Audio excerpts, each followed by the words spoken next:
Muito que bem, senhoras e senhores, eu sou Felipe Noronha, este é o Eu Vim de Santos e o Santos está classificado para a terceira fase da Copinha e está posicionado entre os 32 melhores times da competição. Na tarde deste domingo, o Santos enfiou 3-0 no São José do Rio Grande do Sul, de Porto Alegre, o famoso Zequinha, que tinha passado em primeiro no seu grupo na primeira fase e avançou. O placar pode dizer, para quem não assistiu o jogo, que ele foi fácil, mas se você assistiu ao primeiro tempo, sabe que não foi. Porém, com todo respeito ao campeão gaúcho sub-20, o Zequinha, eliminando o Inter na semifinal e ganhando o Grêmio na decisão, eu diria que o primeiro tempo foi ruim, muito por causa das escolhas do técnico, e vamos falar sobre isso nesta análise. Eu já estava um pouco irritado, porque caiu um dilúvio em Santos, começou a complicar meus horários, e eu precisava ir para São Paulo, e aí com o dilúvio e com a estrada cheia, com 400 milhões de quilômetros de condicionamento, eu perdi um compromisso em São Paulo. Aí eu fiquei irritado. Aí eu falei, bom, vamos ver o jogo do Santos. Então, pelo menos, eu não ia ver o jogo, até tinha avisado no grupo de membros, talvez eu não conseguisse ver o jogo. Falei, bom, já que eu tô ferrado, eu não vou conseguir chegar no meu compromisso, vamos ver o jogo. E o Santos começou com uma escalação um tanto quanto absurda, montada por Leandro Zago. Ele começou primeiro com algo que tá me incomodando, mas tá ganhando, então não vou reclamar, se bem que perdeu na última rodada, mas enfim.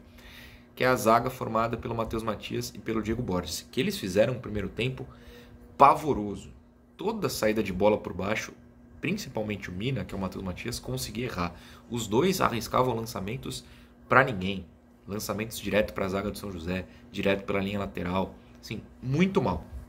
Além disso, o Zago mudou a formação do meio para frente. Primeiro ele colocou dois volantes, o Gustavo Henrique e o André Klaus. Dois volantes de pegada, eles não têm armação. Então ele tirou um meia. Aí, o time que estava jogando anteriormente com o Rodrigo César e com um bom tempo de meias, perdeu o ponta direita, saiu. Bom, saiu o Nava, que foi titular nas outras partidas e dessa vez nem para o banco. Até aí tudo bem, o Nava é fraco mesmo, dá para entender. Só que aí o João Alves, que estava sendo titular na ponta direita, também saiu.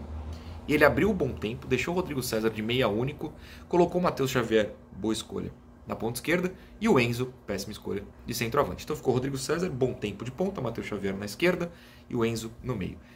Dois volantes, só que o São José entrou para defender. Então o Santos parou de criar. O Santos escolheu não criar na primeira metade do primeiro tempo. O Santos escolheu não criar, vamos marcar com dois volantes e não vamos fazer nada. Quando, pelo menos os jogadores em campo, de repente foi o técnico, perceberam que o São José não ia atacar, ia apostar no contra-ataque, o Santos começou a jogar mais pelas laterais. Então, o Vinícius Lira na esquerda, ótimo lateral, chegava bastante. O Bom Tempo começou a pressionar mais pela direita ao lado do Gabriel Simples, que é o lateral. Só que pecava na finalização. Principalmente porque o Enzo Monteiro só não dá. Quem viu o jogo sabe que ainda no primeiro tempo, com o placar em 0-0, que foi o placar final da primeira etapa, ele na pequena área isolou de perna esquerda. Sabe Deus como ele conseguiu chutar tão mal assim. Eu me senti jogando uma pelada num dia que eu tô com dor no joelho, parecendo um idoso de 74 anos que já foi atropelado. Assim, é um negócio de doido. O quão mal ele chutou aquela bola. Mas aí o Leandro Zago acordou na segunda etapa e fez o que ele fez nos outros 3 jogos, fez pela quarta vez, e eu não entendo porque ele não faz desde o primeiro lance, que é colocar os mais jovens.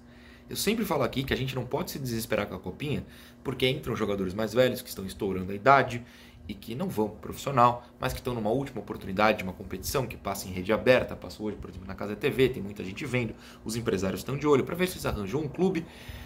Mas chega uma hora que isso mata o seu time.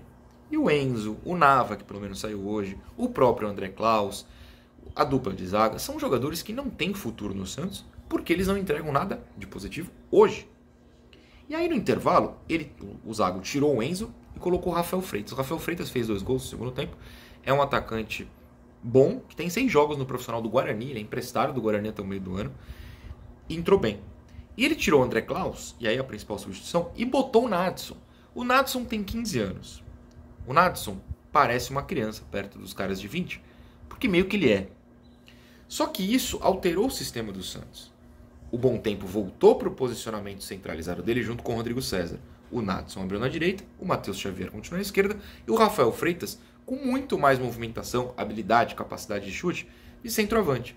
E esses 5 passaram a pressionar, roubar a bola, ter jogadas interessantes contra o São José. O Natson, que é muito baixinho perto, porque de novo ele tem 15 anos, ganha uma bola de cabeça do lateral do São José. O Rodrigo César, já mais solto, dá um tapa de calcanhar por bom tempo, que sofre o pênalti, faz o pênalti, acerta o pênalti, abre 1-0. Um minuto de jogadores melhores que os do primeiro tempo, o Santos já abriu o placar. E o São José teve que atacar, afinal de contas é mata-mata. Ou você fazia gol ou acabava. E o Santos passou a ter muitos contra-ataques, principalmente com o Nadson aberto, com o Matheus Xavier do outro lado. Abriu a porteira. O Santos poderia ter feito 7, 8, uma quantidade incrível de decisões erradas ou de chutes mal dados, mas tudo bem. Isso eu não me incomodo. São os meninos de 15, 16, 17, o Matheus Xavier tem 17, o Nadson tem 15. Isso, aprendendo qual é o momento certo de driblar, o momento certo de finalizar, a força certa do passe. Você vê que o Nadson, claramente, ele chuta de um jeito no sub-15, que contra goleiros de 20 anos, na força ainda não chega. Mas ele vai aprender, ele está lá para isso. E mesmo assim ele consegue mudar o jogo. Não é à toa que o Nadson, aos 15 anos, entra no intervalo. Tinha que jogar desde o começo. Mas entrando no intervalo ele consegue mudar o jogo, e jogadores como o Enzo ficam 90 minutos e não conseguem produzir. Então, pelo menos, nessa parte mudou o jogo. E aí o Santos continuou abusando inteligentemente das jogadas de lado e dos contra-ataques. O São José se abriu, o Santos chegava na linha de fundo com facilidade e fez 2 gols com o Rafael Freitas.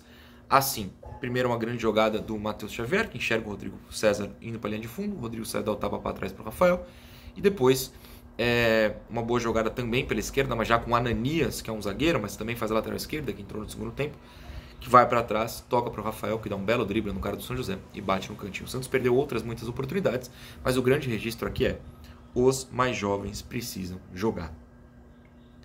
Gente, Leandro Zago, Santos, sei lá quem, a gente entende que a copinha é visibilidade para os caras mais velhos que ainda não foram profissional, que os principais do sub-20 já foram, Souza, o Jair, que já foi também embora, o Sherman, o Miguel tá treinando, o Luca Meirelles pulou o sub-20, já tá treinando profissional. A gente entende que esses caras são outro nível, mas os que ficaram tem um motivo para eles não terem subido. Então dá uma oportunidade pro Nadson, pro Matheus, que bom que foi titular hoje, pro João no próximo jogo, Rodrigo César um bom tempo no meio.